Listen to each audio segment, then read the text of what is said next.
Hello and welcome to Retro Reviews, my channel where I review my favorite retro video games of all time, as well as some modern releases I have recently finished.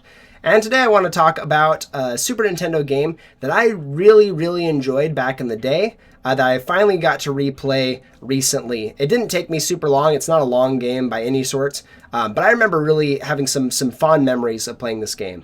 Back in the SNES era, the Disney games were fantastic. They for licensed video games, they really knocked it out of the park. And even for non-licensed video games, if you're playing like Aladdin, if you're playing The Lion King, these games are actually a lot of fun and pretty well executed for the most part. They were great experiences that you could really get a lot of value out of. And I remember finding a lot of joy with Toy Story as well. This is one of my favorite movies growing up as a kid. I really loved the game. I thought it was fun. And so I decided I was going to replay it. And I busted it out and plowed through it to see how long it would take me to beat it. And oh man, is this game not nearly as good as I remembered it.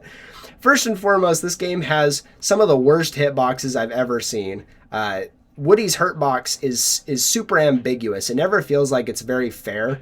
You get hit by things and you feel like you really shouldn't have. The camera moves with Woody, like pretty much right with him, which makes it great for movement. I guess like you're always following your character, but it's not zoomed out enough for you to be aware of the threats that are around you. So if you're jumping up to something, you might get hit by something you didn't even see coming into view because one, the hurt box in Woody is pretty bad, pretty large and ambiguous, and two, the hitboxes from enemies are also pretty large and kind of annoying. I'm sure this was done to make the game harder overall because of this is kind of the arcade style of era of video games where they needed to make sure that you got a lot of time out of this game and a lot of value, so you didn't just beat it immediately. They wanted to make it more difficult so you'd keep replaying it, so it'd give you more reason to want to buy it instead of like going somewhere else or going to an arcade and having fun there.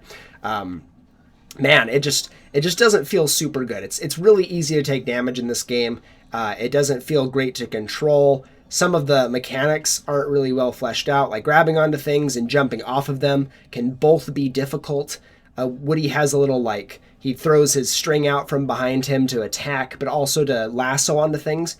That is hit or miss. Sometimes you'll need to chain several in a row to swing over a big gap, and you'll just miss one for no good reason. Feels like you did the exact right timing over and over, and then just fell to your death for no good reason at all.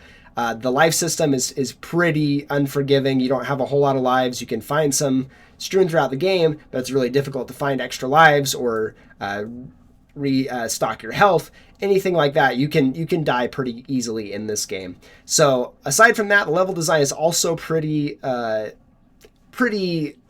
middle of the road, I think. The ideas are really nice. You have a lot of the settings you recognize from the movies. I think they work pretty well for the most part, but can also feel a little bland at times. You'll have a level in Sid's room, which is easily like the scariest part of the movie. You've got like all these great visuals that you could draw from. Then a lot of the levels are just kind of boring. They have like pretty much the same backdrop for the whole thing. It doesn't work super well. I think that they kind of phoned it in this department in a lot of ways. This game really feels like the most phoned in of all of the tie-ins from the Disney Super Nintendo era. And this extends to some of the other things too. They have some levels where it's not just 2D platforming as Woody. You have these weird dream sequences where you have like a boss fight against this crazy Buzz that's huge and shoots missiles at you, again with really crazy hitboxes that you have to avoid, and it's hard to hit him.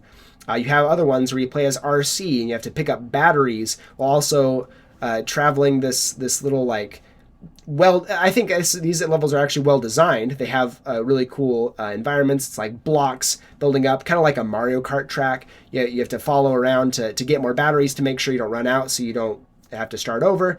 And your all object is to get to the end of the level where you run into Buzz and knock him off of it's kind of like knocking him off the shelf. There are a few levels just like this, and they actually control pretty well. I remember them being kind of frustrating when I was a kid, but playing them now, I actually enjoyed them much more. I didn't have any problems getting the batteries, even though I remember them being like a really stressful thing back in the day. I think they were actually pretty well designed for a Super Nintendo game to have this like top-down, super like heavy input heavy type of mechanic in the game, I think it works pretty well. So you have lots of these weird things that happen that don't happen in the movie. They needed to pad out the game. Overall, the experience is pretty unforgiving. It's brutal. It doesn't control super well outside of the aforementioned RC levels. It's hard to get your game plan going. Some of the levels are really unique, like the Pizza Planet level, and there's another one where you're like, I can't even remember the setting, but it has a lot of verticality, like little moving elevators and stuff. Some levels are really fun, and they really utilize the backgrounds really well. The Pizza Planet level, you get to sneak around with the cups and the burger box to hide from being discovered from the kids.